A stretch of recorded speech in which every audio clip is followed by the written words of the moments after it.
In the last module, we completed this particular app that would get some code of the API and show it on our screen, which is really cool. But what if we wanted to show the code with a button on the same screen itself?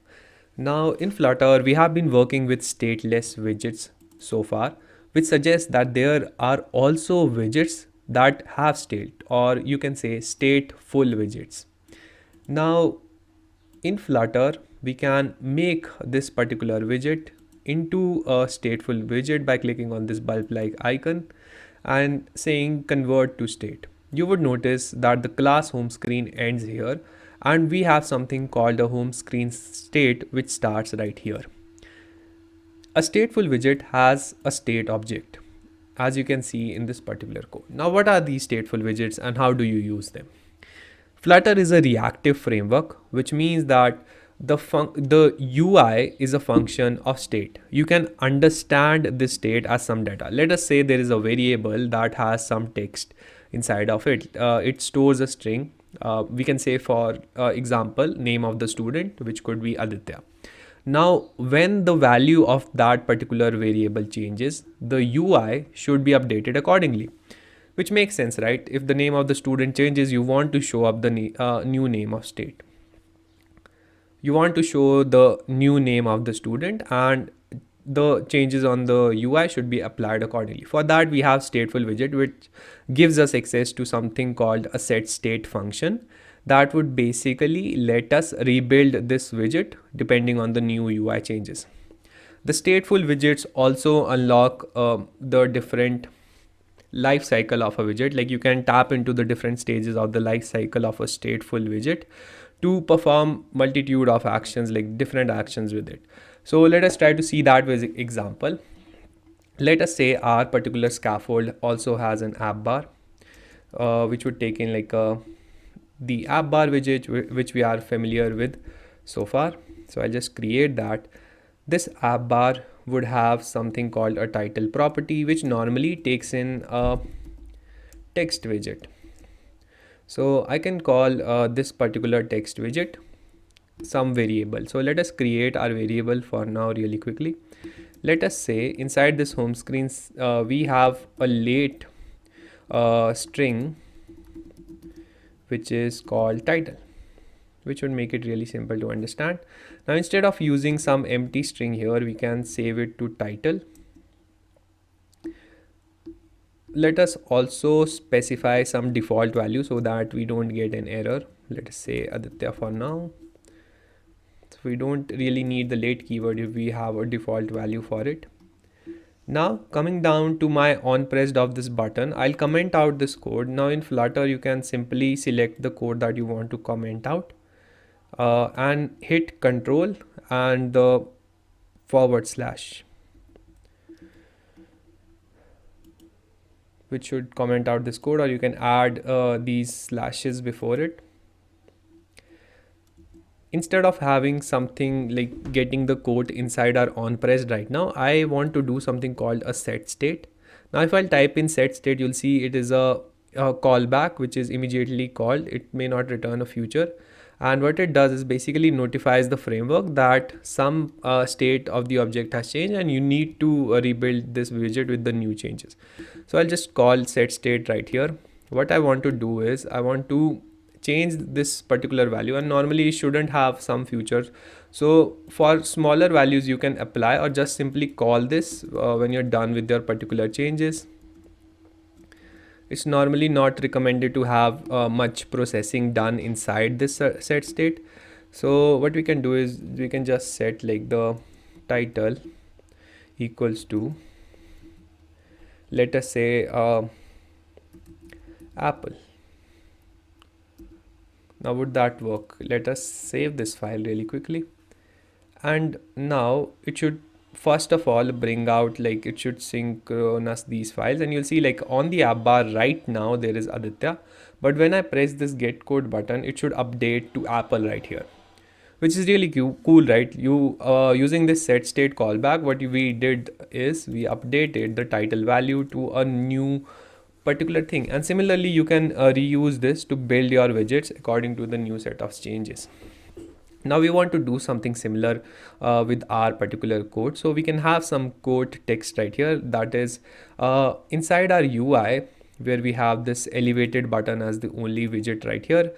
Let us go ahead and wrap it with the column so that there would be a complete column, and we can get rid of this center button. We can remove this widget because we'll have a complete column right here.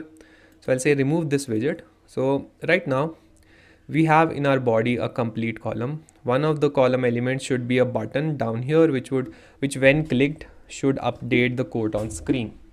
The quote initially can be set to some like empty value for now. Let us say quote. Let us make that value empty. Let us also have a variable called author, which can be kept empty for now. Then what we'll do is we'll go to our second screen.dart and we'll cut out some elements that we have. That is, we had these quote and the other widgets that we were already using. So I can cut these out, come back to my home screen and paste it inside the column, which can have like multiple children. So let us just do that. I'll also get rid of this initial set state button that I created for example, and I'll also get rid of this title. I'll keep my app bar empty because I don't really need it. Let us update this quote and author quote text. Instead of using quote text as on our second screen, we can use the quote variable, and instead of having author name, we can use the author variable, which is cool. At the start, these variables would be empty, so the text would be empty and we wouldn't see much. And we'll also uncomment this code by using the same combination, control and /. And once this is done, we have created like string quote equals to this, author equals to this, and instead of making them as new variables, we can get rid of this declaration again, and that would mean that we are using these already created variables and setting their values to this new value. And lastly, we can just call a set state callback to notify of changes. We'll keep it empty because we have already added the new values for quote and data. And after we save this, you'll see like at the start there isn't much on screen, like the screen both this text, quote and author are empty. We are seeing the smaller space up here because of the padding that we have applied. And once we click on get quote, it should take some time, and then we'll also have to get rid, like you can see it also came on this screen, but if we remove this second screen navigation and we only have set state right here, if we save this file and hot reload it again,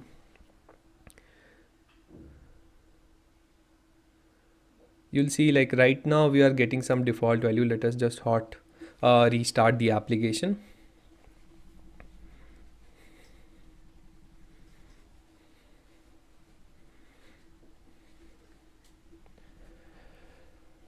So hot restart complete. The default value is nothing inside our text and quote widgets. They are empty. The smaller space is due to the padding applied to them. And now when we click on get quote, it should take some time, but the code should appear here. So it makes content makes pure men rich, discontent makes rich men poor by Benjamin Franklin, which has appeared here because the widget set state, like it updated the new data on screen, and after we got this data we were able to show it on the same screen, which is really cool, right?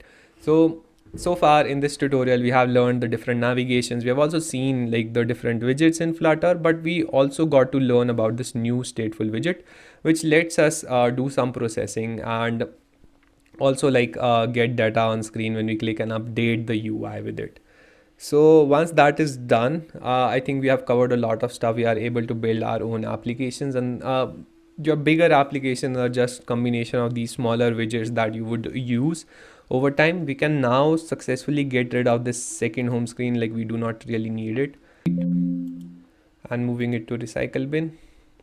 So with that gone, we'll have like the home screen, which lets us do this. And there are also different things, different life cycle of the stateful widget that you can tap into. There is init state, which is basically called when the widget is initialized. There is also a dispose method, which is called when you get rid of this or when you dispose this method off. So you can set certain actions to perform when your widget is being initialized or when it is being disposed. And you can also improve on this outer widget by adding them some content, some decoration, like wrapping it in a container and adding some decoration to it. And you can always refer up tutorials by going over to internet.